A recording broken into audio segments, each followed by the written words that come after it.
Hey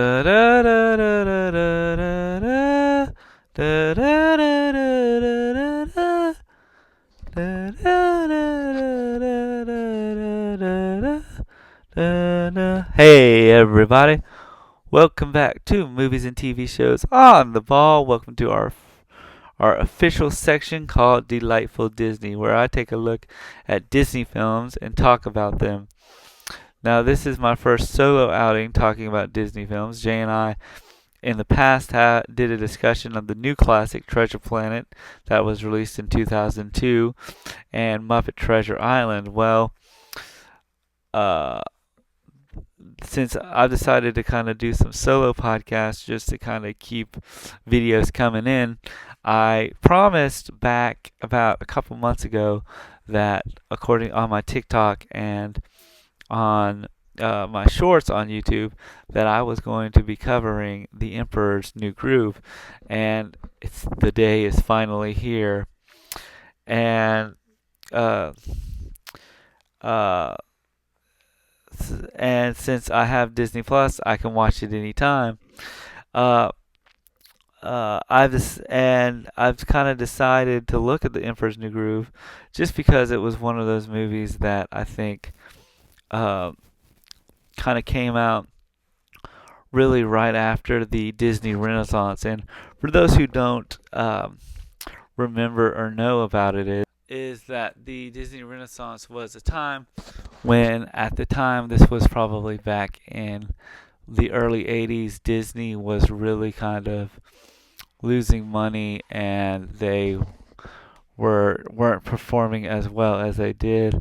And then in 1989, they did The Little Mermaid, and after The Little Mermaid, for about 10 years, they released hit after hit, some of them lackluster, but mostly these were, if you were a 90s kid, you probably remember these films such as, you had The Little Mermaid, you had the Rescuers Down Under, you had Beauty and the Beast, Aladdin, I think it was Pocahontas in 94, The Hunchback of Notre Dame, Hercules, Mulan, and Tarzan, to name a few. And then this film kind of came out in 2000. They tried to do, kind of at the time, trying to do a computer animated film kind of beginning called Dinosaur, but that one I don't know how it did. But Emperor's New Groove was actually pitched in about, I think, in 94, right after The Lion King, called Emperor of the Sun, and then it kind of evolved into The Emperor's New Groove. I'm not going to get into all that, but if I find like The Emperor's New Groove, you can look for the link, how The Emperor's New Groove kind of came to be. You can look it up in the at the link below. But this film started off the post-Disney Renaissance era, which was sort of when they were evolving from hand-drawing animation to computer-generated animation. These films pretty much include Atlantis, The Lost Empire, which came out the year after Emperor's New Groove. Then you had Treasure Planet in 2002, which is another movie that we discussed on earlier last year, which I did with Jay. And with this one, I wanted to look at it just because I kind of wanted to do something where I could find something random on Disney Plus and just talk about it. And Emperor's New Groove is one of those films that is a lot different than what they conceived as. The original one, like I said earlier, that it was the Emperor of the Sun, was the name of the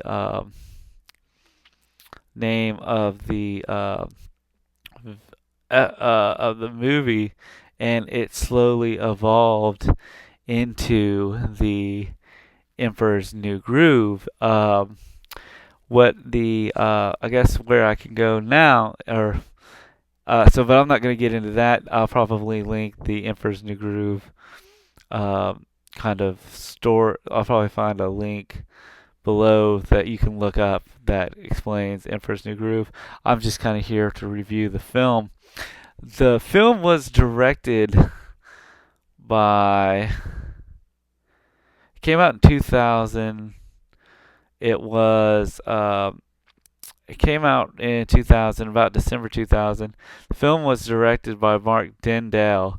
Mark Dindal is best known for writing the story for Chicken Little. He worked with Warner Brothers for Cats Don't Dance. He was the director for the director for The Rocketeer. I think he was the second unit director after Joe Johnston.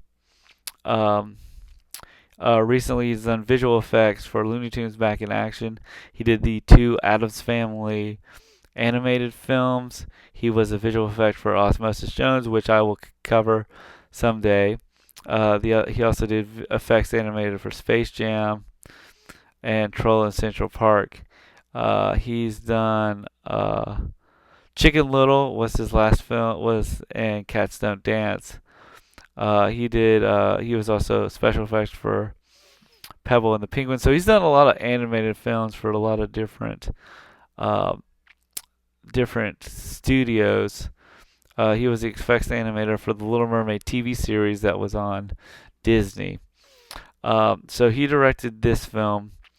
It was written by Chris Williams.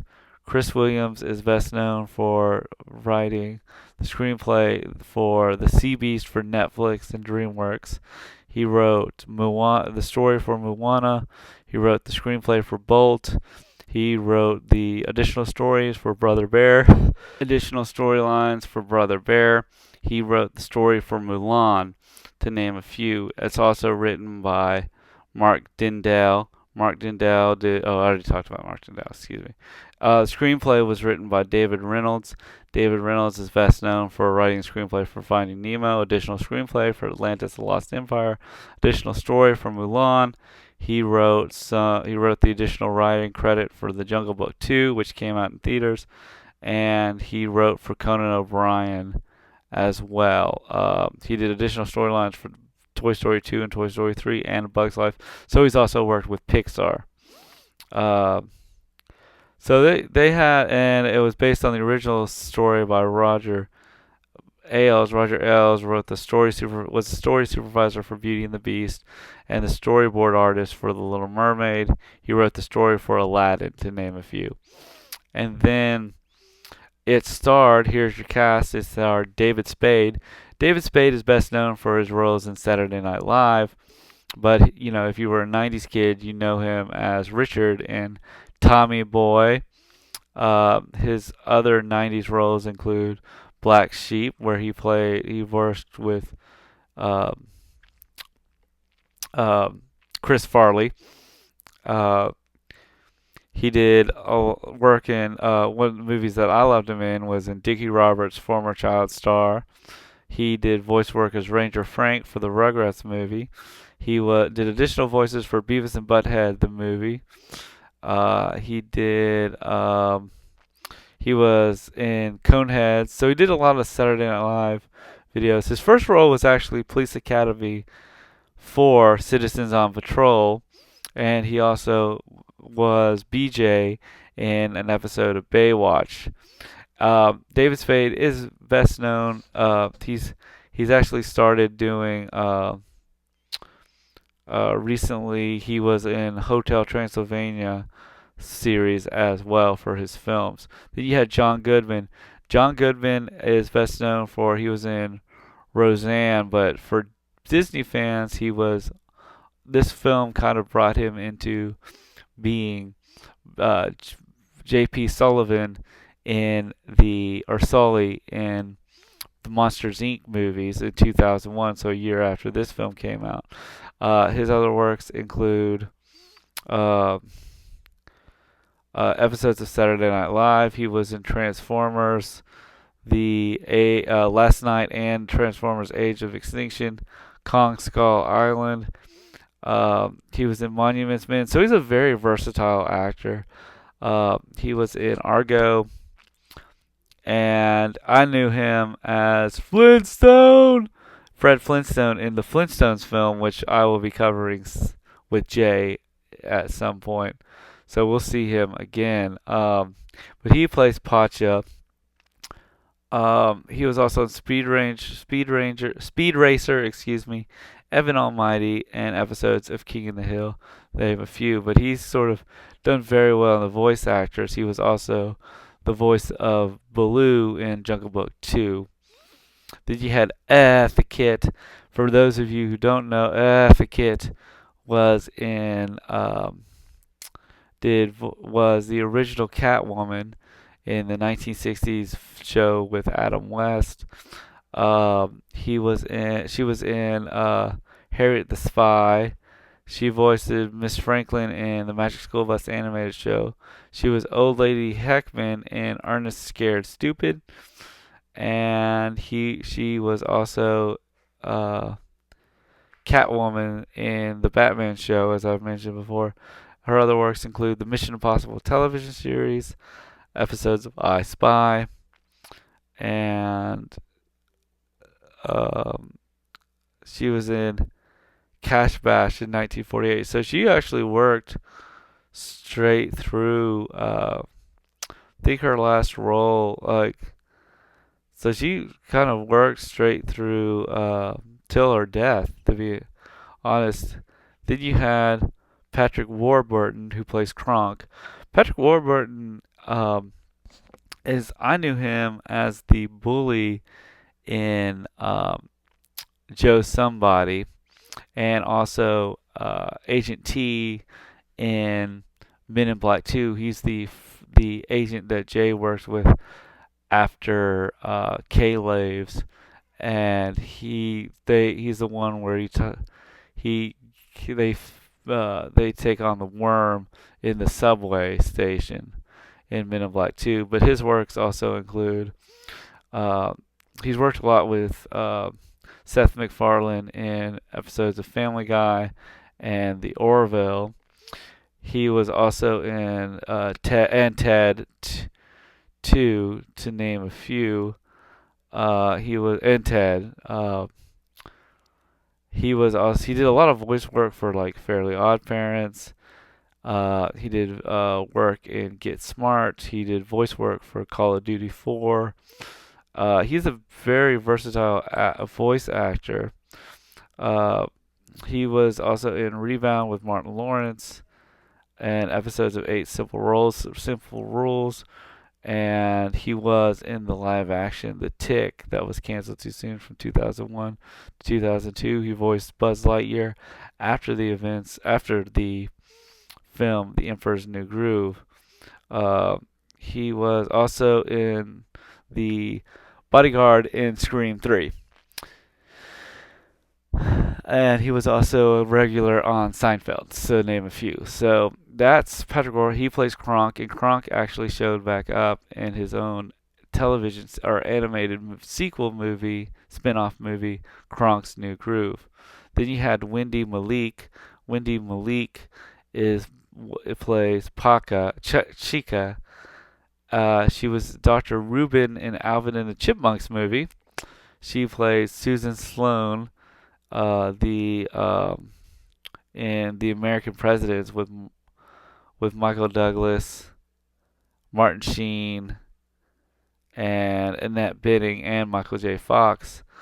Her recent works include episodes of Young Sheldon, Shrinking with Harrison Ford. She also showed up on Family Guy, and she also showed up on episodes of Modern Family and episodes of Mom, NCIS New Orleans, the Cancel Too Soon series Pitch, and Law and Order Special Victims Unit, to name a few. So she plays Chaka, who is Chicha, who's Paca's wife. And then you had that's pretty much the main cast. And then you had a bunch of other voice actors. So that's the main cast of Emperor's New Groove. So as So let's get started on the film. So what's interesting about Emperor's New Groove is that it opens up with um, David Spade's character Cusco as a llama. As a llama, he is in the rain and he looks cold, wet, and scared with a voiceover by Spade about how he went wrong. And he says, you know, see that llama over there? That llama over there is me. I wasn't always a llama like this. There was a time when this llama you see here was once a great and powerful emperor. And he says, he basically tells them that, let's flash back to when let's go back and talk about how I got here. And so what I love about the scene is they flash back they flash back all the way to when um, he was a baby, and he says, "Nope, no, no, that's too far." And then he stops and says, "Oh, look at me, I was such a cute little baby. Oh." And he has a rattle, and the rattle breaks. He starts to cry, and like about 7 or 8 hands show up with rattles, and he picks ones, and then he goes, "Let's go to where it all began." And we get to kind of get into the interest of we get into the emperor's new kind of like his setting, and we see that he lives in sort of a palace where it's sort of a kind of a Mayan looking palace with long stairs, with a lot of stairs, and he kind of sits when he kind of we see him kind of start combing his hair and brushing his teeth and kind of plucking his eyebrows, and he puts on the crown. The crown goes up and swivels, and he puts on his thing, and it says Emperor's New Groove, and he's uh, and then he's in having an entrance made for him. And what's interesting about having the entrance made for him is that he's kind of walking, and people put, his servants are throwing petals on the ground, and as there's no door to the wall, people make a door for him, and he um, he make a door for him, and he basically is put on a chair where a guy carries him up the stairs to his throne. So you can tell that he's got everything kind of done for him. And what I love the scene is he's sitting on his throne, and there's like he signs like autographs. Then there's like a bunch of babies. He takes like a stamp and puts like kiss marks, lip marks on each baby. Um, he like christens ship comes by, he christens the ship. He the theme he says, then he like sits down by the table and says, "Butler," and snaps his finger. "Chef," theme song guy. And then we see a guy who looks like I guess a Tom Jones kind of looking guy, and starts singing in the theme song. And as the theme song goes on, we see him doing Cusco, like it's like Cusco, and he does like a river dance, and then he does like a moonwalk, and he runs into this old man who screws him up, and Cusco says, "You ruined my groove." And then one of the guards says, "I'm sorry, but you ruined the Emperor's groove," and grabs him by the old man by the scruff of the collar, that's voiced by Piglet, or the guy that voices Piglet. And he's thrown out of because the castle looks or the palace looks a lot like a face. He's thrown out the ear, and he's like, "What you say, Cusco?" And then and he goes through his theme song, and then as he's going through after he goes through the theme song and dance, they stop and the matchmaker shows up, and we can kind of tell that because one thing I've noticed is that because um, what's his Cusco is sort of so self-centered. He doesn't really, he doesn't. He loves himself more than he loves wanting to get into a relationship. That he's had all these brides line up, and he kind of says, "I've got." He's like, "Let the ladies let's see. Let's bring on the ladies." And the girls are all lined up, and Cusco goes through each one of them and says, hate your hair.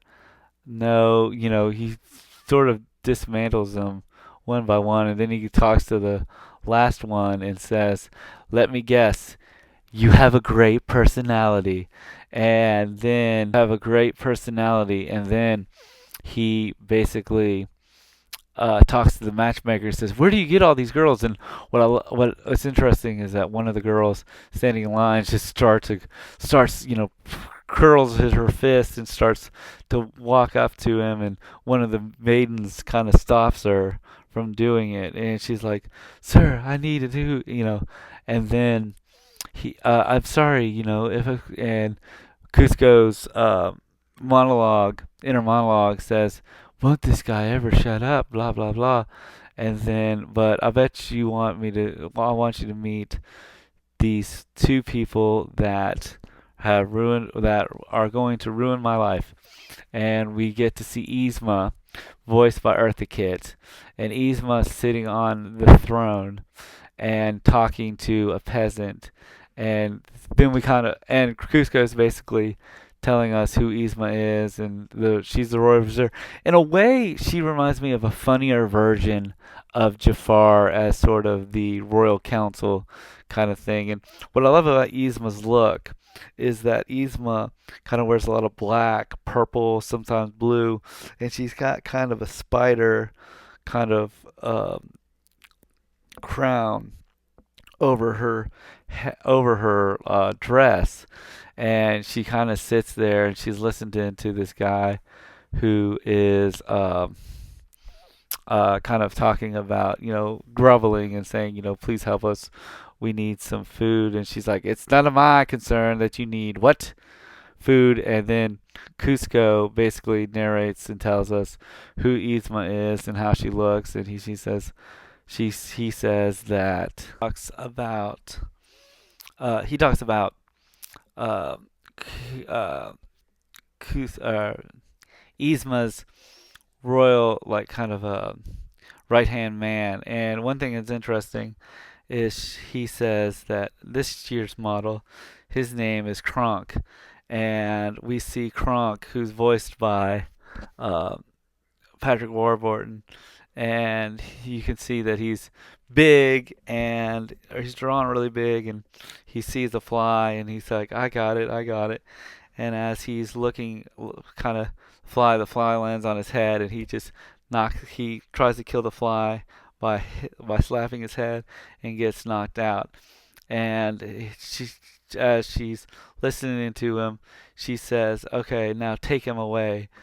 And he's like, "Man," and, "Oh, what did I do?" And the guards take him away, and I love it because Cusco says, "The nerve of those people," right? Because we see Yzma massaging her temple, and he's like, "Hi, how's it going?" And she's like, "Oh, the emperor.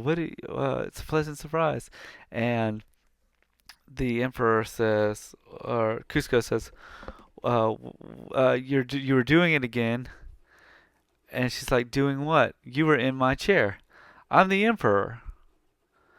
And she's like, "I'm just sitting there to for your help." And she gets off the throne and kind of dusts it off, uh and what I love is she says, "Now," and what I love is when she was in the chair, he kind of does like, "Well, now who's in my chair?" and Kronk says, Yzma, let me guess, Yzma, Yzma's in your chair. And he's like, very good, Kronk. And he says, fetch a snack. And Kronk kind of acts like a dog, and kind of tries to bite the snack. And then he sits back down in his chair. He he goes sit back in the chair, and as he's sitting in the chair, he says, "By the way, you're fired." And she's like, "What?" It's like, "Well, yeah, you're fired. Uh, how should I put it this way? We're letting you go. We've moved in a different directions." And I love how he uses all these terms to tell her that she's been terminated, and then um, he says, "Okay, now go away." And then Pacha comes up, and Pacha's been climbing up the stairs and getting to the palace, and he's like, "I was summoned to, talk to the emperor." And he gets up there, and he gets up there, and Cusco says, "Pacha, my main man." This is what the emperor, what Cusco says, and he says, "I just the man I need to help me with our problems." And he says, "Do you know why you're so important here?" And um, Pacha says, "Well, because we grow the crops that you serve in the palace." And then he says, "I know where to serve the palace." And he says, "I want to show you my vision." And we see kind of the map of the town, and we see Pacha's little village, and he says, "Here's my vision." And he puts a big, "This is my section for my pool."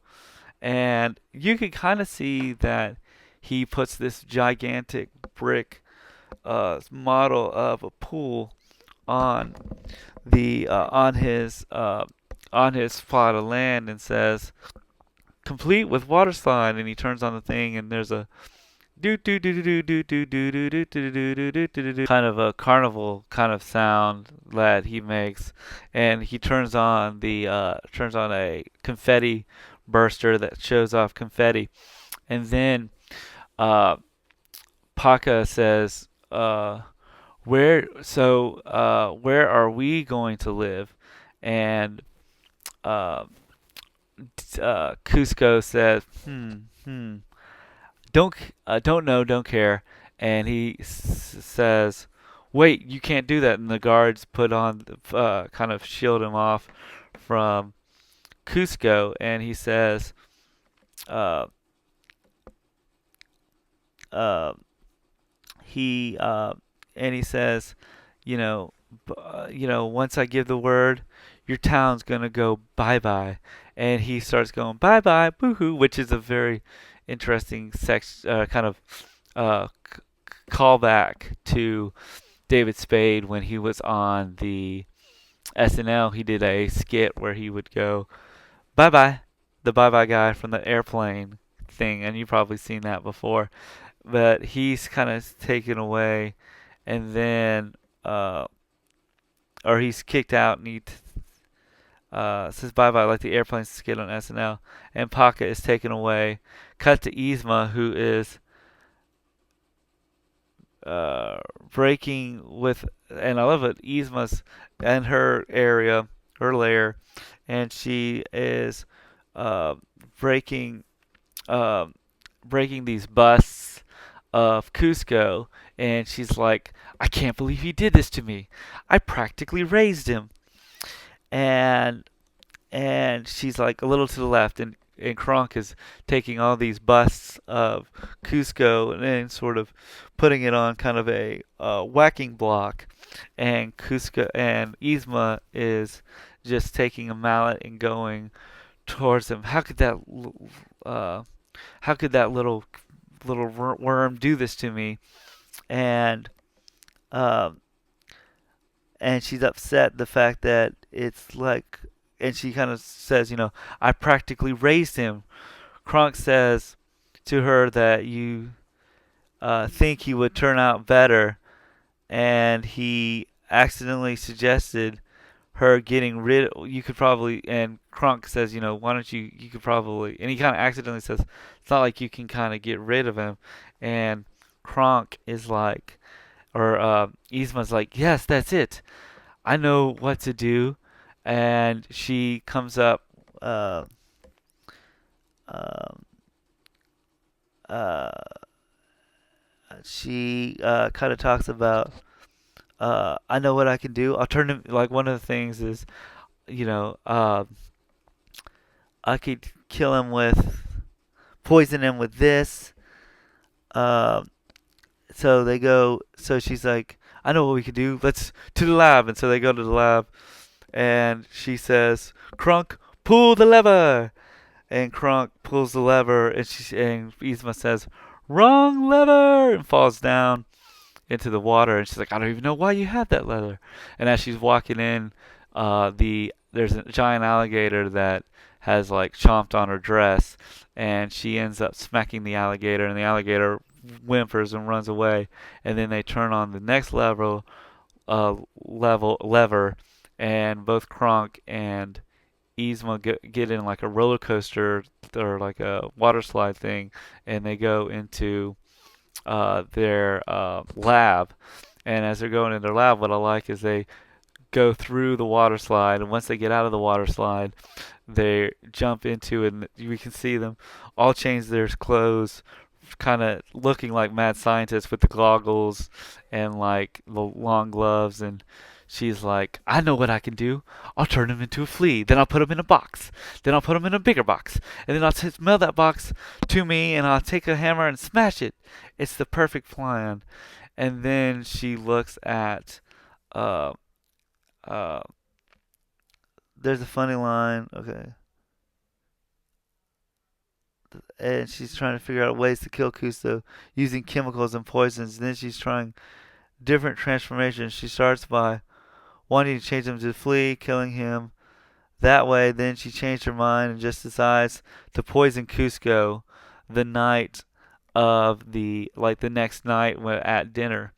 And so the next night, they're at the table, and what I love is they're sitting at the table, and she's like, "Has everything ready?" And Kronk, who's like kind of made this great meal, and he says, "Yeah, I'm thinking about what we'll do is we'll start off with a little salad, and then after a little salad, we'll do a little bit of, and I think we're gonna be do some. The main course will be steak, and then after the main course, we're gonna start with dessert. We're gonna finish it up with dessert." And Yzma's like, I'm not talking about the meal. I'm talking about the poison. She winks, and it says, "Oh yeah." And I love how Kronk says, "Oh yeah, the poison to kill Cusco, that poison." And she's like, "Yes, that poison." And he's like, "I got it right here." And he pulls out his pocket a his his poison, and he's puts it back in, and then uh,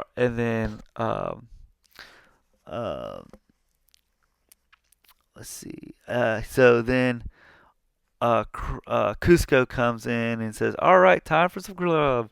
So he walks down. And he says, "I'm king of the world," and goes and sits down. He takes his chair, swivels it around, stops, and sits down.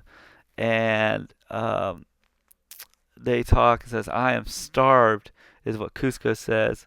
And then um, Yzma says, tells the Kronk to get the Emperor a drink, and Kronk kind of says, and Kronk goes and says, "Right," and goes to where the drinks are, and he puts the poison in the um, in the in one of the cups, and then turns it around so that he can that Yzma, not Yzma, that Cusco can select the drink with the poison. And so Cusco, they have a toast, and they're both saying, "Don't drink the poison."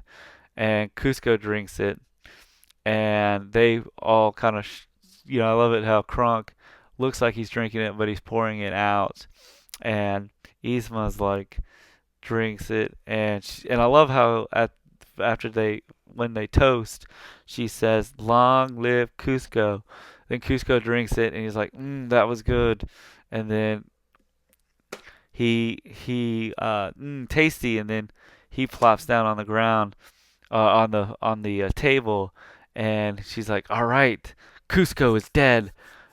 We can now let's dispose of the body," and then uh, he gets back up and goes, "Kronk, that was great. Can you top me off a little bit?" And as he's topping him off, he's turned into a llama. And as he's turned into lava, Kronk knocks him on the head. And and Yzma's like, "A llama? He's supposed to be dead." And Kronk says, "Yeah, weird." And then Kronk and I like it where he goes. They take the vial, and the vial has a thing that looks like a skull for death. And he flips out the paper, and the paper is llama. And she's like, "Dispose. Why don't What do we need to do? What we need to do is dispose of the body." And Kronk kind of said, or Yzma sort of gives that task to Kronk, and he says, and I love he says he but Yzma said, but Kronk says, "What about it'd be what about can we do dessert?" And Yzma says, "Yes, yes, we can do dessert." And how about coffee? And she's like, "Yes, a cup of coffee." So what I like about Yzma is that Yzma sort of breaks the third wall, the kind of not the fourth wall, but sort of it has its comedy moments where it sort of kind of has those kind of moments where it's like, it's not, it's kind of not winks at the audience, but just sort of has a moment to just sort of make a joke, but a really subtle joke. And then, so he knocks out Cusco, and then we hear another voiceover from Cusco, or Cusco's basically doing the voiceover and is like, "Well, you see that llama in there, in that bag? That's me." And Kronk's taking the bag to the river, and as he's doing it, I love how he's trying to be like he's got it, and Cusco kind of says, "Oh my gosh, he has his own theme song," and he goes ba da da da da da, and he's kind of doing a bunch of like super spy moves while he's passing the guards and stuff, and then passing the guards, uh, uh, and he's doing his own theme music. He dumps the bag into the river and says, "Mission accomplished." And as the bag is going down the water, we see we see Kronk's sort of guardian angel and devil moment. You know those moments when a character has a conscience, and the conscience is like, um, it says, like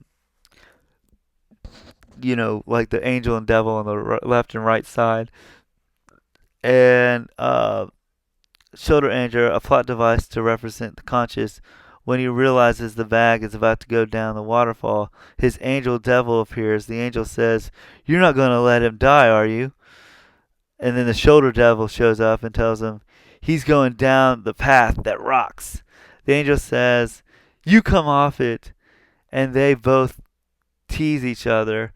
And I love how the angel and the devil start having, the side angels and the side devil start having a conversation. He's like, "God," and Kronk says, "Guys, I can't. I need to. Uh, uh, I need to. I need to kind of think about this." And you can see that he's trying to make a better decision. and then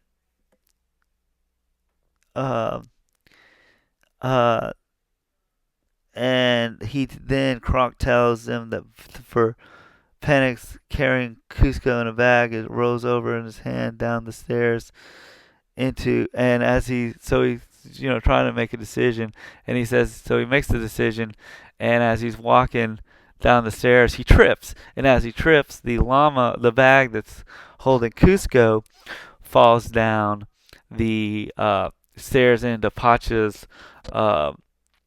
uh, Pacha's wagon, and Pacha takes Cusco, not unknowingly, to back to his village. And as he's kind of getting to his place, he says, what am I going to tell the village? And as he's walking to the place, he stops and he sees his pregnant wife and kids who stayed up to see Dad uh, come in. Uh, let's see, and his pregnant wife, who's holding baby number 3. Um, he Kronk sees his wife and baby number Chica, played by Wendy Malik. Um, uh, and the Kansas the show Mocha had to tell them, and her kids are kind of waiting up for him, and she's like, Dad, Dad, Dad, and you kind of tell that, and Dad, Dad, Dad, I waited for you all night long, and I've watch, they're at that age, you can see that they're at the age where it's like, watch me, Dad, check out my loose tooth kind of thing. And he says, Dad, and then Chica says, all right, guys, you waited up for your dad. Now it's time to go to bed. And the kids go to their dad and say, Dad, can we still stay up, please? And he says, well, all right, but but what you're gonna hear is your mom and dad talking about how much they love each other, and kissing, and romantic. And then they're like, all right, no, I don't want to hear it. And they go to bed. They end up going to the rooms to bed, and Paca and Chica talk, and she's like, what did the Empress say? And he's kind of he doesn't want to tell her that she said no. It's like, well, I didn't. She kind of says, well, I didn't see him.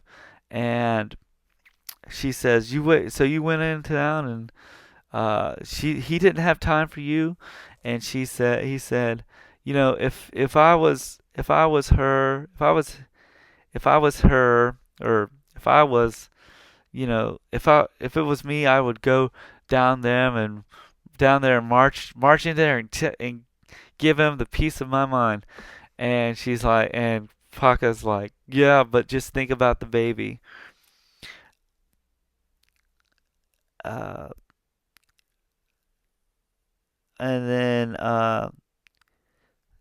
she's then Paca, and she says he's a little tired, and Paca says he's a little. He asks her if she asks him if he's okay, and Paca says, I'm a little tired from the trip, so I'm going to go put Misty the llama away, or their alpaca away. And what I like about it is he sits down and he's kind of wondering, what am I supposed to do? And then all of a sudden, as he's sitting down at the table, or um, at the sitting down on this rock, one of the bags moves.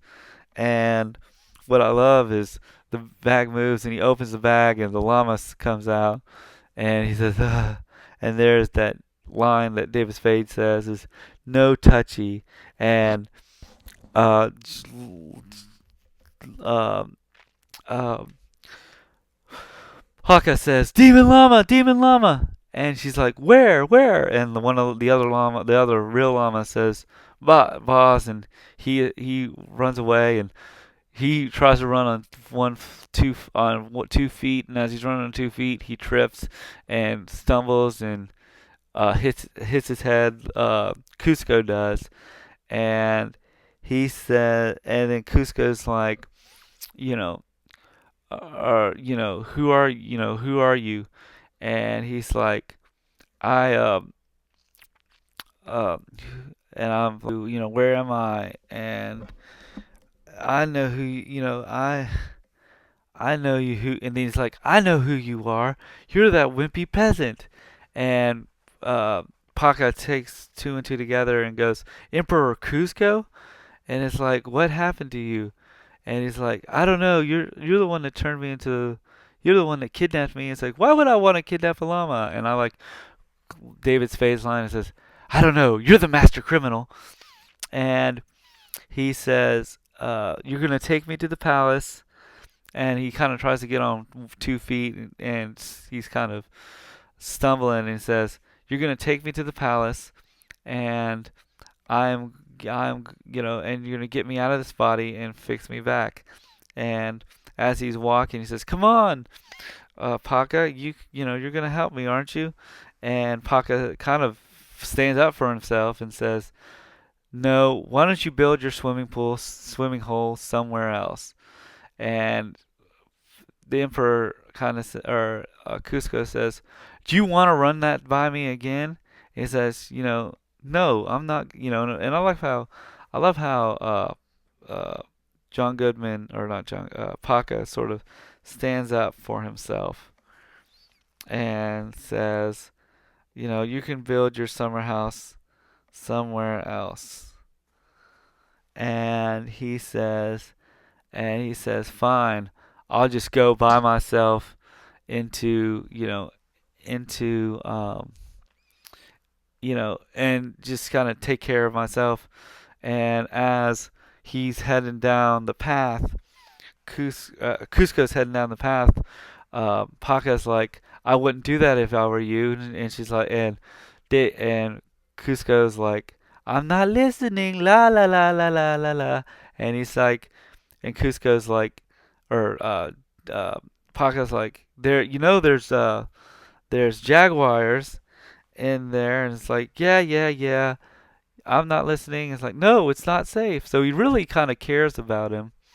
Uh, so as he's walking down the road, he basically says, yeah, I don't really, you know, uh, I don't really uh, need your help. And as he's walking down, he's like la la la la la la la, and Cusco, or John Goodman's character, Paca, says, "There's jaguars," and he's like, "Yeah, whatever," and he ends up walking down the hill, and as he's walking through the dark, scary forest, he he's pa- uh, Paca, or Cusco's like, it doesn't scare me, and he's kind of brave, and he's walking down, and then um, as he's walking, he runs into a cute little squirrel, and when he runs into the cute little squirrel, he's like, the squirrel starts to give him like, tries to offer him some nuts and stuff, and he's like, oh, and of course, you know, um, Cusco's like, oh, isn't that cute? And then he yells at him and says, hit the road, Bucky.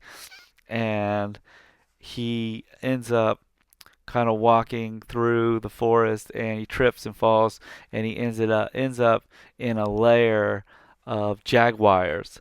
And as he's there, he's like, he sees the squirrel, and the squirrel takes out a balloon and blows it up and turns it into one of those balloon animals. And he takes one of the needles, and and as he's taking the needles, he's like, "Baba," and he's moving the needle closer and closer to the balloon. And as he's moving the needle to the balloon, he he pops it, and it goes, and after he pops it, the or Cusco says, "Ha!" And yells, and this wakes up all the jaguars. Jaguars chase him through the forest, and they get to a ledge.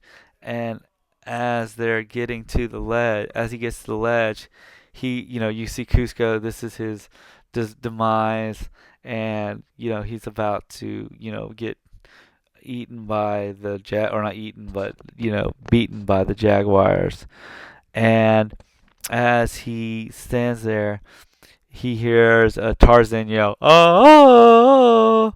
And we see Paka on a vine swinging, and there's a look on Cusco's face that says, "Ha!"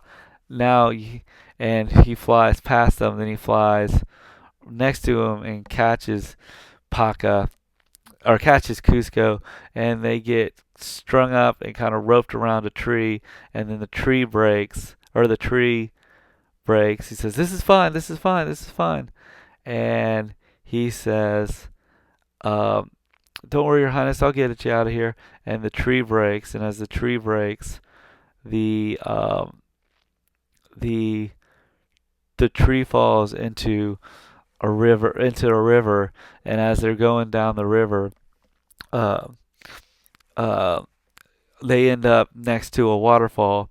And as they're next to a waterfall, Cusco says, or uh, Paca says, "Uh-oh," and he says, "Let me guess." And Cusco says, "Let me guess. We're about to go down a dangerous waterfall." And he's like, "Uh-huh." And he says, "Sharp rocks out down at the bottom." And he says, "Yep." And then he says, "Bring it on."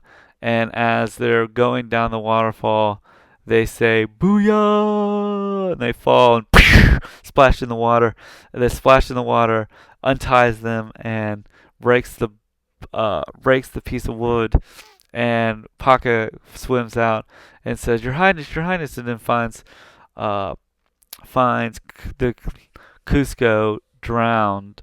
Not drowned, but looks like he's unconscious. And Paka takes him to the back to shore, and he's like starts to listen to his heartbeat to see if he is alive, and then he decides to start to give him CPR. And as he's about to CPR, Cusco wakes up thinking it's a kiss, and he screams. And the next moment is Paca's trying to make a fire, and Cusco is washing his mouth off, and Paca's like, "Look, for the last time, it wasn't a kiss."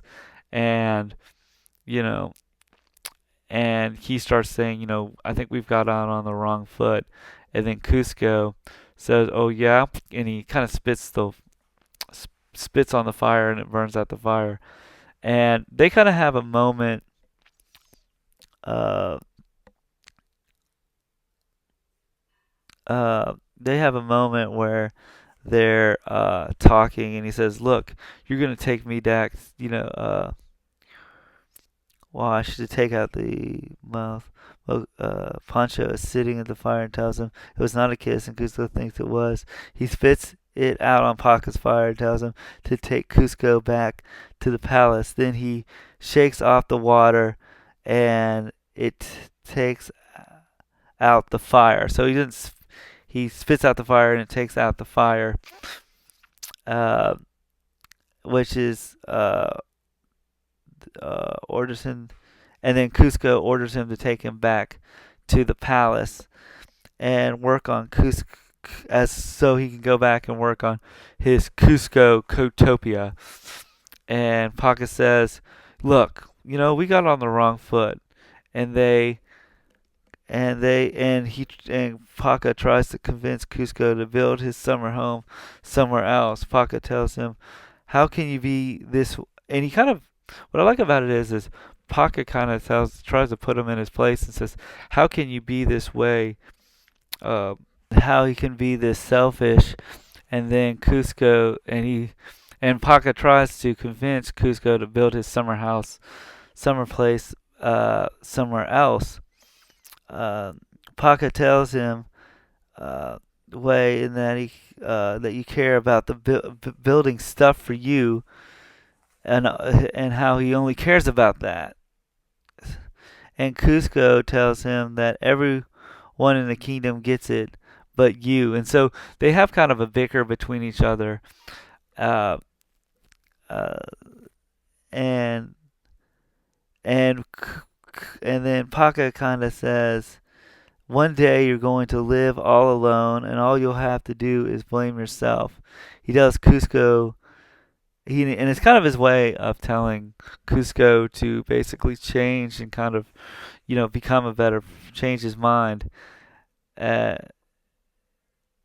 Cusco, and then, so they end up going to sleep, and as they're going to sleep, Cusco, uh, uh, or Paca's kind of sleeping on one side of the fire, and Cusco's sleeping on the other side of the fire, and Cusco's shivering.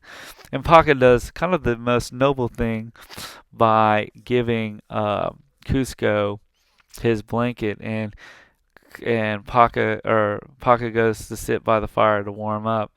And there's a look on Cusco's face that says, maybe I do have a friend in this.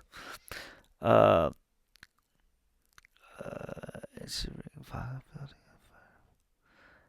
now put his poncho put on Cusco, and he sits by the fire waiting till morning. Meanwhile, back at the palace, Yzma and Kronk stage kind of a funeral, and there's like a bunch of lights, and Yzma's like in black, Kronk's in black, and Kronk is kind of whimpering and crying, and it is that kind of going back to Disney Renaissance movies. It reminds me a little bit of The Lion King, and how that moment where Scar says Simba and Mufasa are dead, and when he says, and lion and hyena will run, they rule the world, will move together. And but it's more, I think what's interesting about uh, Emperor's New Groove is that they take that scene and they make it into really fast comic wit. It's like, all right, back to work, and Yzma starts to change all of Cusco's faces on different, on the walls and on vases into her face, and she's kind of starting to rule the emperor. But in a way, I feel like she's just as selfish as he is. Uh, uh, and so, and it's interesting that we also find out that Yzma is doing the funeral on um on Cusco's on the eve of Cusco's 18th birthday. So I'm guessing he's a young emperor. After she finishes the eulogy, she says, "Tell everyone to get back to work." Okay, I said that. And she basically takes over the kingdom a la Scar and the Lion King. As I said, she's taking over the palace, and I like how she kind of forgives Kronk for mixing up the potion, and she basically takes over the empire, and she basically starts, as I said, she starts painting, decorating the new uh, painting, the new, basically new interior. And then she basically asks Kronk to make sure that Yzma, or not Yzma, that Cusco is deader than a doornail. Dead, and she finds out, and he kind of mentions that she asks him if he's deader than a doornail, and she finds out that he's still alive. And Kronk says he can't come back. That would be awkward. That awkward after that eulogy. And so Yzma and Kronk make a plan to find Cusco. And what I like what they do is uh, Kronk, basically carries her and to find Cusco, and then Yzma and or E uh Kronk, not Kronk, uh, and uh, Cusco and Pacha end up, you know, following a trail and realizing that they're uh, planning to find Cusco, and he takes there through. And what I like is, he finds out, and Cusco or Taibo, who is uh, Pacha's son, kind of wakes up in a bad dream. It's like, Mom, I've had a bad dream, and he kind of explains the plot of what his dad has gone through in through with the llama, and uh and I like where she's like, and then he's sort of exaggerating, and uh uh Kala is like, or not Kala, Chica is like, yeah, yeah, yeah, and it's like, Dad, it's true that she's had, basically he's saying that all this stuff about how what's going on with his dad and Pacha's wife made it by, and so then we get back. Dream Pacha had a kiss llama, and how he had to kiss a llama, like, and I like how the daughter says, like, that could ever happen. They argue, and she says good night. In the early morning, back to Paca and Cusco. Paca's washing his face when Cusco brings him his poncho. They have small talk about the wool, and it's a really nice scene where they're actually bonding together, and how Paca's wife made it by crocheting it, but it kind of gets awkward. A frog rivets. So Cusco uh, breaks the ice and says he might change his mind. And Paca says, "Are you okay with doing something nice for someone else?" They start to shake hands, and Cusco and says, "If you shake my hand, there's no takebacks." And they head back to the palace. They're about to cross the bridge. It's an hour to the palace when Paca walks on the bridge and um, uh, walk on the bridge. And as he's walking on the bridge, he steps. His foot slips and is tangled up in vines. Ranging off the bridge, and as he's kind of tangled up, he's pleading with Cusco to help him, and says, "I don't think." And Cusco basically kind of goes back on his word and says, "I don't think I will," and walks further across the bridge. And he does it in sort of a really kind of sleazy way. Uh, and Paca says, yells at him and says that we shook hands on it. And Cusco, smart assly, says that that's the thing about shaking hands. You need hands, and says bye bye, like in the SNL skit. When he goes, if you remember the SNL skit, he played a flight attendant that would be the bye bye, bye bye, bye bye guy. Um, so I like how there's a little bit of SNL tropes in this movie. He and Pacho, or not Pacho, Cusco trips and gets tangled up in the rope as well. And what's interesting about this is Pacha is he never yells or makes fun of him. He's still concerned for Cusco's safety, but what's interesting is Cusco still is arrogant and says, uh, yells and makes fun of him. Okay, safety, but ends up, punching. Pacha ends up punching Cusco, and Cusco, for going back on his word. Uh, and they're both on two, and I love it because they punch him, and that swings them back to both sides of the canyon, and they kind of have a tussle, and as they have a tussle, uh, uh, they're about to fight and leap in front of each other and fight dangling across the bridge. Then the ropes are cut and the bridge falls down. They fall into the water and has infested, which is infested with crocodiles and alligators, I think. They circle around, and the alligators circle around them.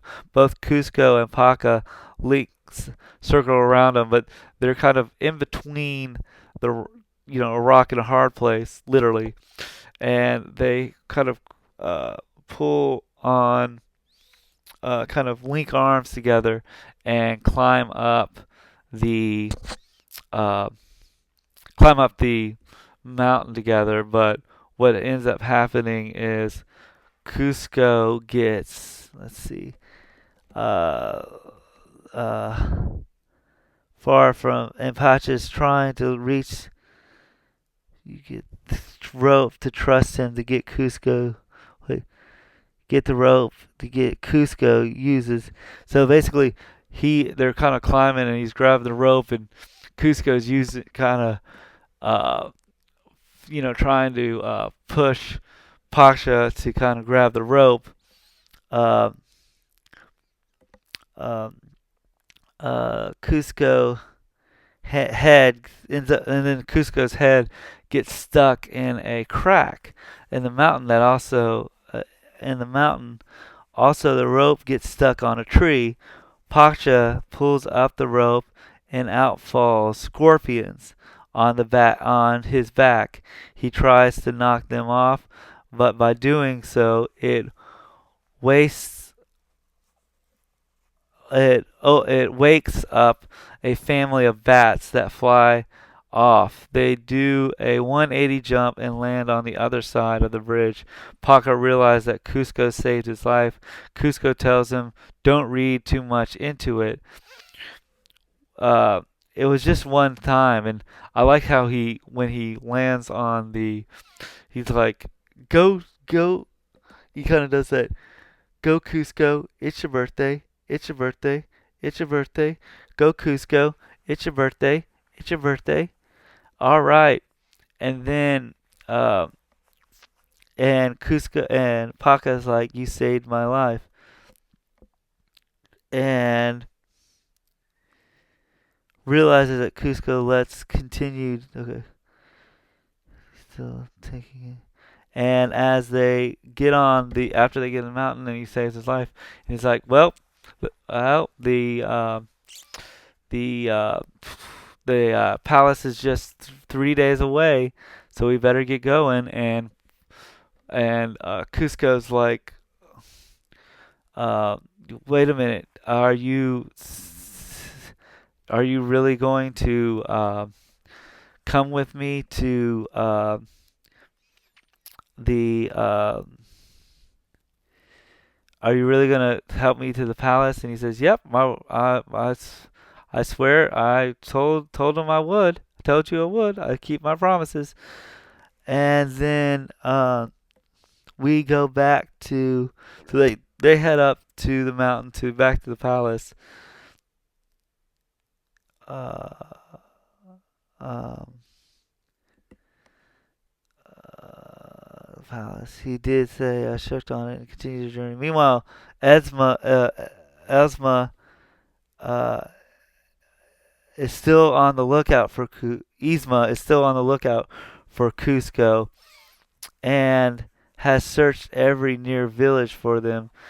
She calls Kronk, who's, and I love what Kronk's doing is Kronk's kind of running kind of like a Roman chariot, with Yzma in sort of like a tent, and as they're walking up the mountain, they're walking up the mountain. As they're walking up the mountain, Kronk, uh, carrying her, tells him to stop, and we find out that Kronk's been carrying on their scavenger hunt to find Cusco. Kronk finds an exotic, and I love how it is Kronk finds an exotic bird and goes, "All right, a bird for my uh, uh,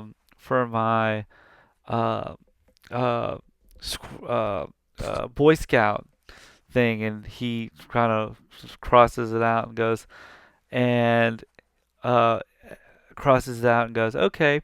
And as he's voice out, Yzma runs into a squirrel and yells at it. And I love how she's like, "Get out of my way, squirrel!" And the squirrel yells at him, and the squirrel walks up and talks to Kronk, and Kronk, we find out Kronk can speak squirrel, and he's like, "Squeakity squeak, squeakers, squeakers, squeakers," and uh, and Kronk says like, "Yeah, tell me about it."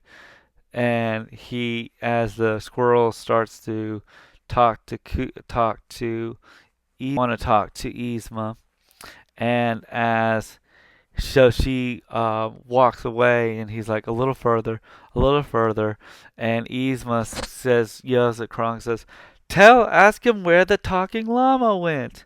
And squeaky, squeakity, squeakity. Oh yeah, and I love how Kronk can pretty much talk to um, Kronk can talk to the squirrel, and the squirrel's kind of a friend, and we find out that the squirrel was sort of the same squirrel that popped the balloon at in the jaguar's den. Um, and he says he's versed in all woodland creatures. The squirrel talks to Kronk that he had a run-in with Cusco as a llama. Yzma toys and talks to the squirrel. Kronk becomes so I love how the interesting thing is Kronk ends up becoming the middleman between Yzma and the squirrel. And he's like, "Squeakity squeak, squeakers, squeakers." Uh, Kronk about Cusco and the Jaguars. Talks more of in it candid, but when Yzma, and I love how as Yzma kind of tries to listen to, the squirrel would stop talking. The squirrel is not talking, and uh, and then Cusco's Cusco's being taken kind of weak, and it's being carried by Paca, and they find a restaurant to eat at, but they look up at the sign and it says no llamas. So as they're looking, they end up getting dressed, or they end up disguising Cusco as a llama, and or as a from a llama to like an actual like from to a woman in kind of a drag, and they pretend to be a married couple that's on their honeymoon, and Cusco orders or Paca orders this basically grub kind of thing, just like in Lion King, and um, they kind of don't know what they're missing, and then as it turns out that both um, turns out that Yzma and Kronk are at the same restaurant, and they're looking over a menu, and as they're looking over the menu, there's sort of this kind of looking over the menu, they're kind of talking, and Cusco goes to the goes up to kind of complain about the food service, and as he's complaining to the chef, the Cusco and then Kronk complains to the chef. The chef gets mad and takes his pot and runs, and kind of like, I've been working here for so long that uh, um, I've decided that I'm gonna quit. And so he quits, and then the waitress says, "Order number one," and Kronk shows up, and because after that, Kronk decides to become, uh, ends up becoming kind of a chef, and both Yzma and uh, Cusco basically tell the chef what they want to eat, and as she's telling, make mine this, make mine that, uh, kind of thing. He carried that. And one thing I noticed is that both Yzma and uh, Cusco basically have this, it's a funny scene where the comedy is pretty much, Yzma says, make mine this dish, and Cusco comes, and then it's like the revolving door joke at the restaurant. And as the door is revolving, he says, "All right, two flapjacks and that kind of thing." And then both Cusco and Yzma say the same thing, and Cusco basically, and there's a moment where Cusco and Yzma sort of, their voices kind of connect together, and Yzma realizes that Cusco is at the restaurant. Let me make sure. And before he start, or no, Yzma kind of realizes that, and then Cusco is pulled by Paca to basically escape the restaurant because Paca's telling him Yzma's here, and and Cusco's like, Yzma's here. Oh, she's gonna turn me back. She's gonna turn me back. And Paca is like, uh, Paca is like, no, no, no. They're actually here to kill me. And it's like, no. And Cusco's in denial. Uh, uh, and so or Cusco is, or I guess Paca is, actually has one encounter with Kronk, and they talk for a little bit, and Kronk says, I know you. Didn't we both wrestle in high school together? And starts naming classes, and they take Pacha's toy to avoid eye contact, and complaining Cusco to stop talking to chef him back. Then Kronk goes to the kitchen and asks to make a special order. The chef, thinking it's still Cusco, complained. Oh, okay, we already said that. Okay. Says make a meal. So they have their thing, and but so they kind of have their moment after the whole restaurant thing with Kronk. Uh,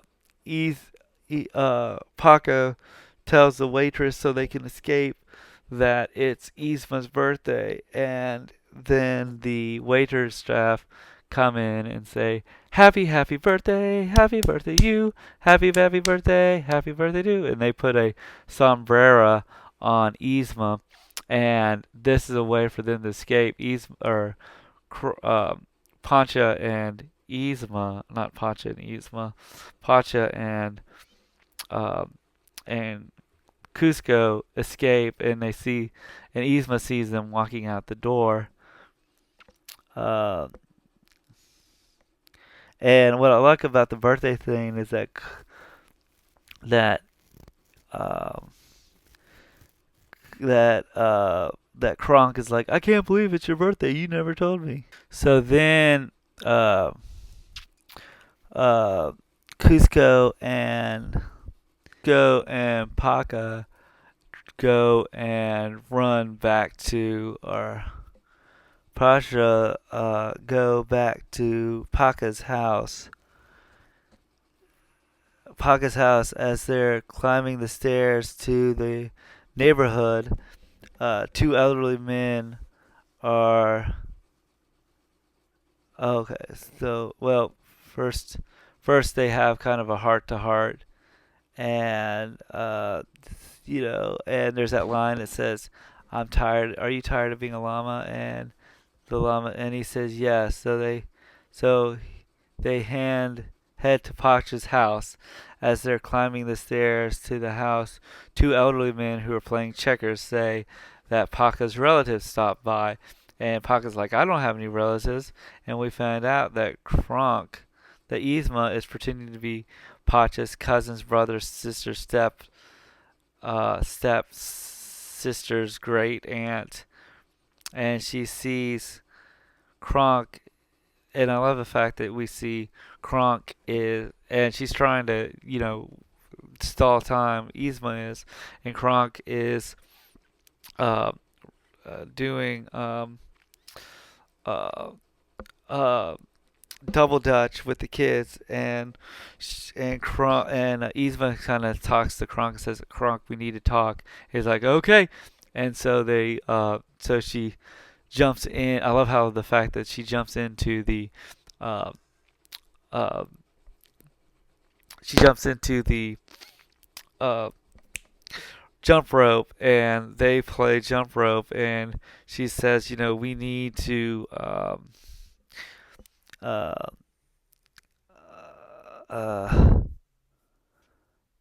jump rope, and she says we need a plan to get out of that, and he says, all right, your turn. And then so Cusco and uh, Paca show up, and Paca, sneaks to the window and warns his wife to basically let him stall them so they can get to the palace.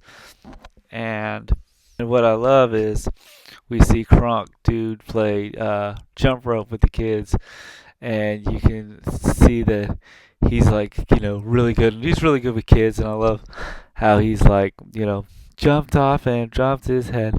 And meanwhile, you know, uh, Yasma's trying to stall Paca, or stall uh, Chica says, I kind of like, she tries to stall him by saying,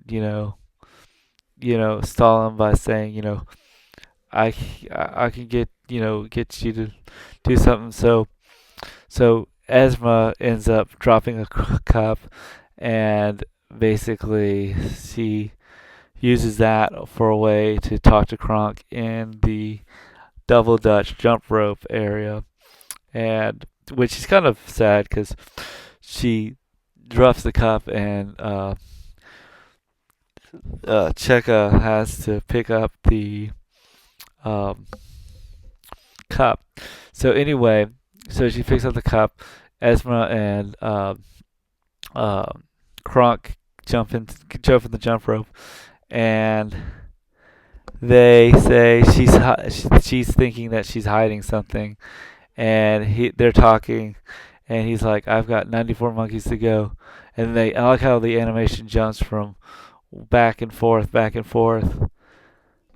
and waiting for Paka, and that she's waiting for Paka, and she says, uh, uh, she's like, "Why don't you give me a tour of the house?" And Chica says, "Why don't you come back when Paka gets home?" And and then as she's saying, I'd love for him to show you when you get home. Paka shows up and tells sort of nods Chica the uh, to the door. So Yzma tells Kronk that it's time to leave, and she's like, oh, okay. And then Kronk kind of switches with Yzma, and Yzma's the one that's spinning the rope or spinning the jump rope, and then Paka and um, Chia talk, and they need Chica to stall Esmera so they can get back to the lab and change him back to human. So Esmera, and what I love is um, change him back, and then Cusco shows up as the way he is in the mirror window, and Chica takes a frying pan to his face, which is kind of funny. And then he knocks out. We see him instead of seeing stars, he's seeing llamas, and then Esmera is kind of looking around the house, and one of the kids is also doing jump ropes, and she says, "So you know what? I don't think you're really my great aunt. You're more like my great great great aunt." And then um, so then she starts he starts going great great great aunt, and uh, Chia is gonna help stall Esmera, and then uh, Cusco and Paka head to the palace. Chica to stall Paka or stall Esmera. She shows them the house. Meanwhile, Paka and uh, Cusco head to the palace, and I love what Paka or what Cusco says to Paka, that is really sure that you should leave your family, and Paka is kind of like, I've got they can handle themselves, don't worry about it. And back in the thing, back at the house, uh, Chica and the kids uh, locking locking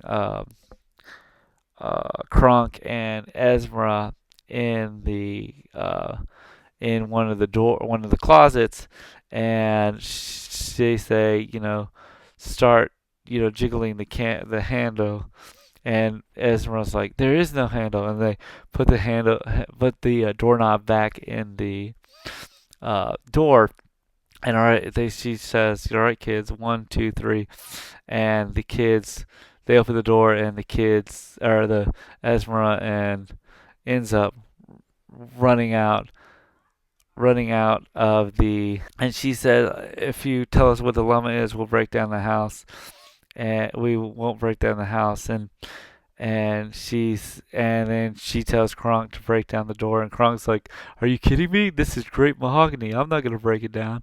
So then Chica puts a puts the doorknob back on the thing and opens the door as they're running in, running to break the door down. Chica, or Esmera, runs out of the door in 1, 2, 3, and I love, there's a moment where they actually, like, one of the kids is actually buffering the floor. Yzma comes out into a wheelbarrow. The wheelbarrow goes down the hill. As it's going down the hill, there's honey and bees that cover her with honey, and then the kids bring, which one of the kids has, the daughter has a pillow. The pillow breaks, and she's basically looks like a chicken. She falls into a pinata, and the kids beat her as if it was a pinata. And I like it how that's how I kind of like how they basically uh, they start, whacking the pinata, and she starts grabbing. Then, as she starts getting hit by as a pinata, she sees Cusco and Pacha heading back to the palace, and she, tells Kronk to head them over. And I like how Kronk is pretty much uh, where they kind of, he kind of still kind of pretends to be part of the family and says, "I had a great time. Let's not wait till the next family reunion." And he's like, "Oh, I gotta run." And I like Krunk. Krunk is a great like character side villain. He kind of does remind me of a pretty decent sidekick. So then on the map we see kind of Paca and Cusco as the llama are running to the palace, and they're in red, and Kronk and Yzma are trailing them. And what's really funny, since it's an animated movie, you can see the red lines going towards the mountain, and you can see that um, they're blue, and then it turns back into the map, and then they follow each other back to the castle. And it's kind of an easy way to get kind of to point A to point B.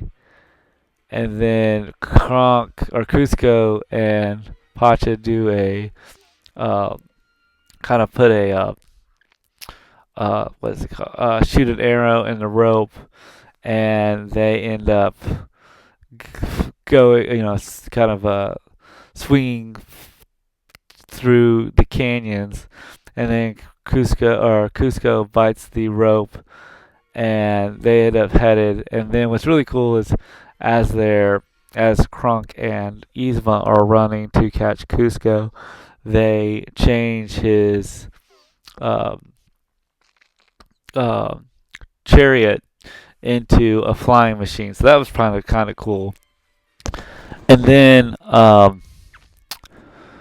um, then it turns into lightning, and then I love how it's just one, lightning fall. So they walk across the mountain, up the mountain, and then we see it all on a map, and then it starts raining, and they get to the palace. And as they get to the palace, they end up having to pull the lever, and Cusco ends up getting bitten by the alligator. And they pulled the second lever. So that's a nice joke from like from a previous. So then they get in the water slide, and then uh, end up in there in Yzma's um, suits, like the mad scientist suits, and they start looking for. They take it off, and then they start looking for potions, and they go through, like, they open up this door that looks like an owl after watching it for the second time, um, of all these different vials. And as they're looking through the vials, they say lions, tigers, and bears, and then a human. And I love how Yzma says, "Ooh, mine," and she's like looking for this, and they go, "Oh my gosh, how'd you get there before us?" Um, and then she's like, "How did we crunk?" "Well, you got me." And he pulls down the map and says, "Well, they went this way, we went this way," and it says, "Anyway, oh well, back to business." So I kind of like how this movie, breaks down the fourth wall, and it's very comedic. And so he pulls out the potion that's the human, uh, and then Cusco kind of says, "Oh, I'm sorry, I'm sorry." So then she's like, then Cusco's like, "So do you really want to kill me?" And then she kind of says exactly what he said to her at the beginning of the movie, where she says, "You're being let go. Your position has been filled. We're going in a different direction. That your body parts are permanently out placement." And then I like and what I love about it is the joke is Kronk kind of says, Yeah, that's exactly what she said. He said to you when you got fired, and and Kronk is like, um, and that kind of spoils the moment for Yzma, and she calls it a cruel irony, and and I like how you can kind of tell that she doesn't really respect Kronk, and and I think there's a funny joke where um, she basically says, "That's well, what are we supposed to do?" Or Cusco's like, "What are we supposed to do now?" And she's like, "Well, I guess you're not expecting this." And she pulls up her shirt, and he's like, "No." They're all like, "No, no, no, no." And then you can see, "Put it away," and there's like a dagger on her thigh, and then she forces Kronk to finish them off, and Kronk finally kind of has a moment of reconcile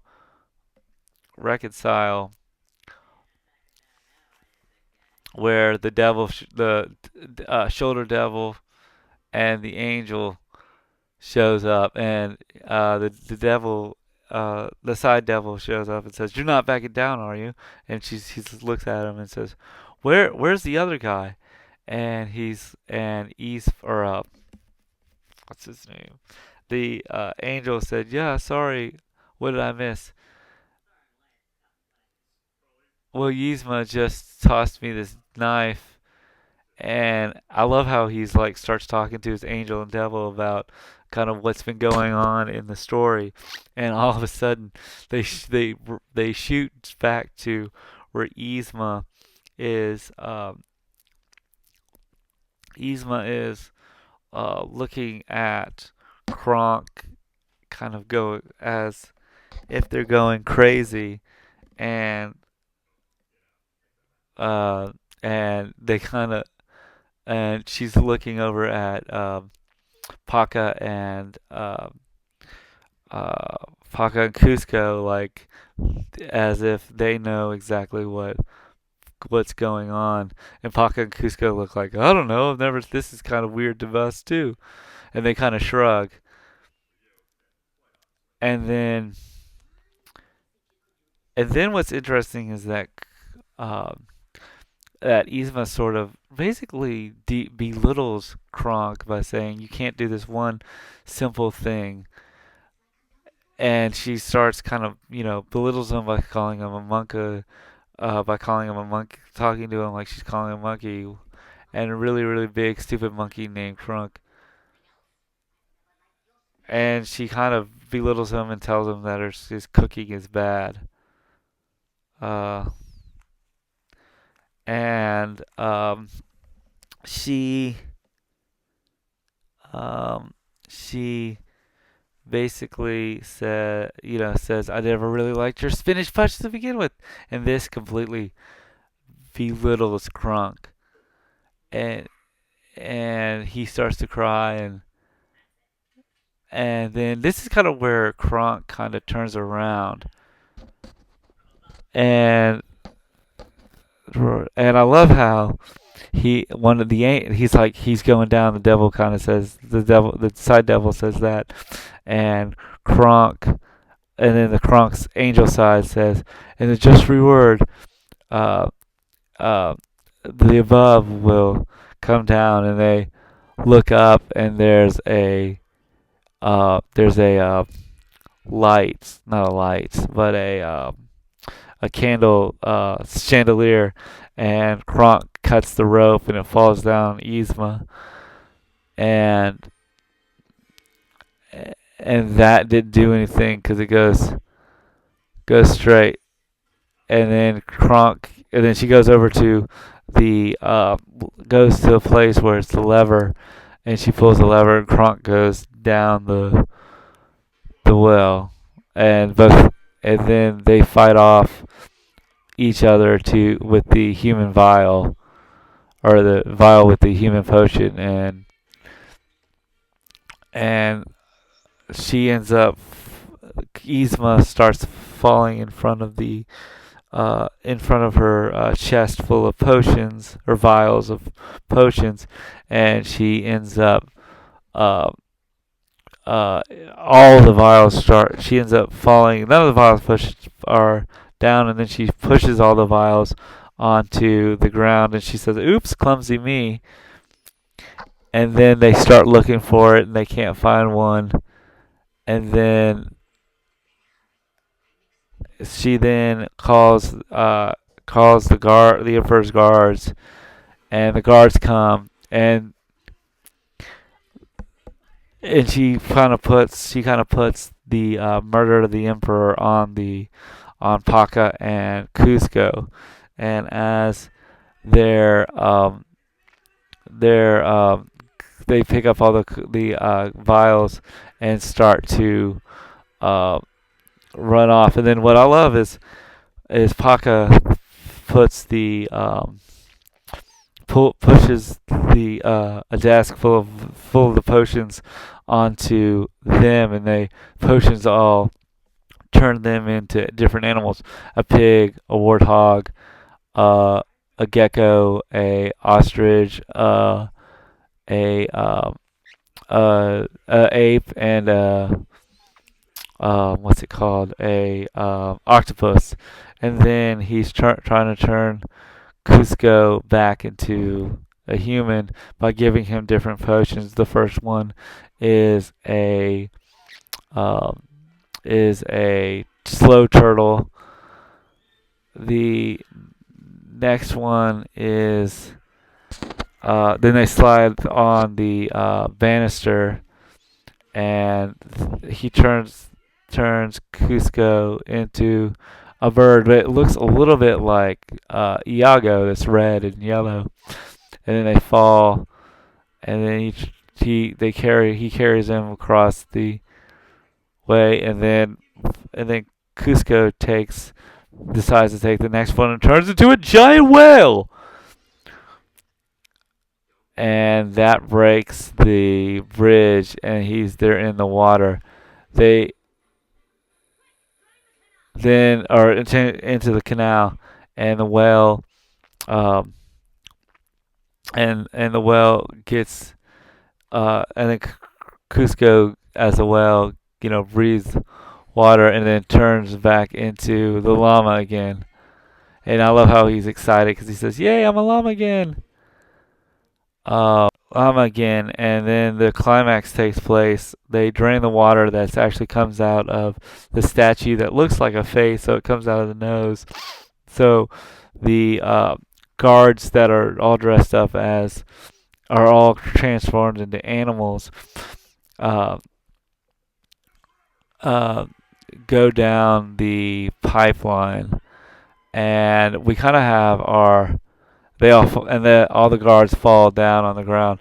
So Yzma gets the idea to actually go down to the forehead of the statue or of the palace face, and and Pasha grabs the two vials and says, "It's got to be one of these. It's got to be one of these."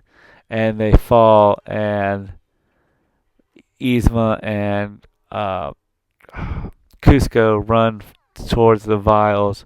As they're going through the vials, Yzma grabs one, and you kind of think it's sort of the villain moment. That's the one thing that this movie doesn't really have. At least it doesn't have a villain moment. But it smokes up, and we see this giant, purple face with claws and vices, and then finds out that it turned into a tiny little kitty cat. And as he's about to, as Cusco is about to drink the potion, turn back into a human, the cat Yzma shows up and just tries to claw his face, and then claws Paca's face, and they fall. And they both of them fall. Paca falls on a ledge,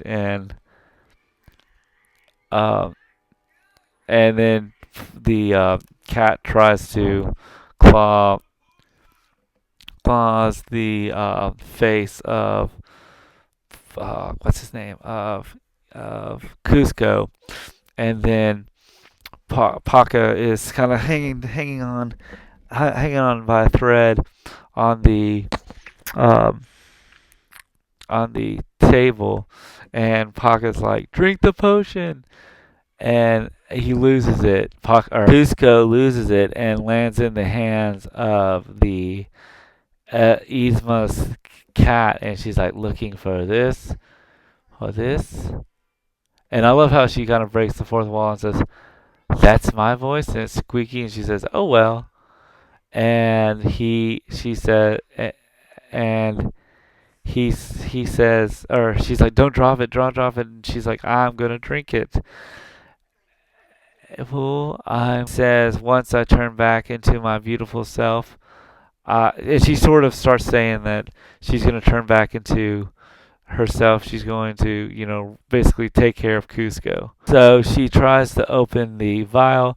The vial drops, and because her little paws can't end up holding it, she ends up falling falling down, and then the vial lands on kind of right next to the edge of one of the castles, and Cusco runs down the way to grab the vial while Paca is holding on by his life on the ledge, and as he's having trouble, the vial is about to fall down, and Paca is about to fall, and Cusco has to make a decision.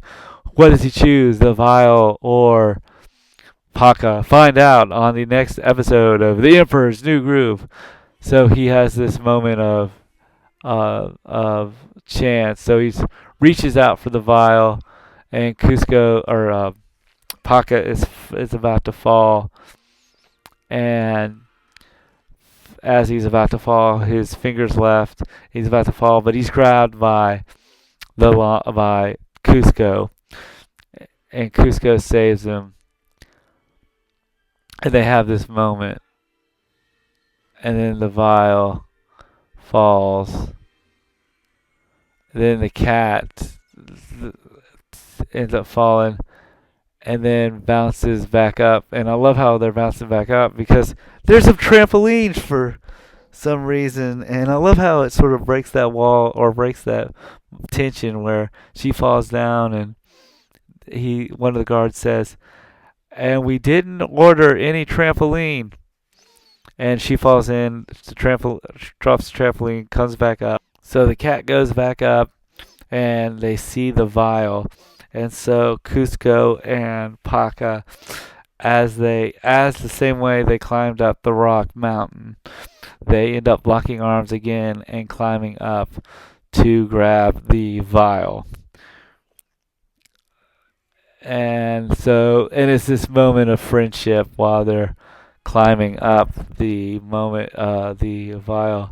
The cat shows up, and right before they can grab it, the cat takes it and starts monologuing and says, "Ah ha ha ha ha, I win." And then what's funny is that Kronk opens the door right when the moment happens, and the vial falls down. And I love how Kronk says, "Wow, who would have thought that there would be that this trap door would open up to this great window?"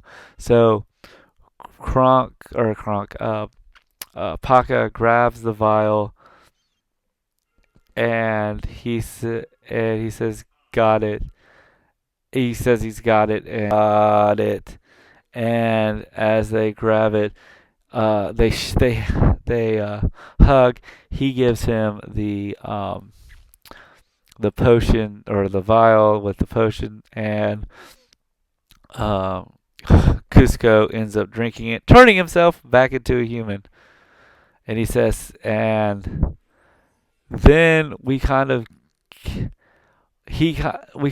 flash forward to, I guess, a couple of days later, where Cusco is kind of he's kind of, after being a llama for so long, he's kind of changed his ways, and he's uh, talking to the old man that he threw out the window, and he kind of tries to kind of kind of oh God, what was I? He tries to kind of patch up old wounds with the old man that was voiced by Piglet that he threw out the window. So Paka is sitting down by his model of this village, and he sees the pool that Cusco was talking about at the beginning of the movie, and Cusco says to uh, Paca that he lied to him, and he said the sun sits on the ridge right there, the hill sing of how I was dragged all over the hills, and you didn't see the hills sing. He's gonna put his pool in a different area, and let Paca take his stay at his house, or stay where his house is. And then he said, the hill next to us. And so Paca, or Cusco, puts his house, or puts his pool right next to the house next to him. And they end up having a water slide where basically we see he's a changed man. And we have the theme song, and he's still emperor, but he's still in normal characters. He hugs uh, wife, and they kiss, and the film ends. So that was the ending of, but I did like the end. It did kind of have a teaser when we get to see where Kronk's been, and Kronk is now part of the Chipmunks, um, or the Acorns, and he's now a uh, Boy Scout or Girl Scout. So that was um, uh, Emperor's New Groove. I like this movie. I feel like it's fresh. I think a lot of people look at this movie and go, this was, I think was a really, gutsy move for Disney at the time, because they were just finishing up the Renaissance. They just finished up the Renaissance, but it was fun. Um, I thought the characters worked really well. I thought that the voice acting was superb. I'd give this movie an A plus, or about a 89. So that's my view on The Emperor's New Groove. Hope you guys enjoy. If you like what you see, let me know what you want me to cover next. Peace. Bye.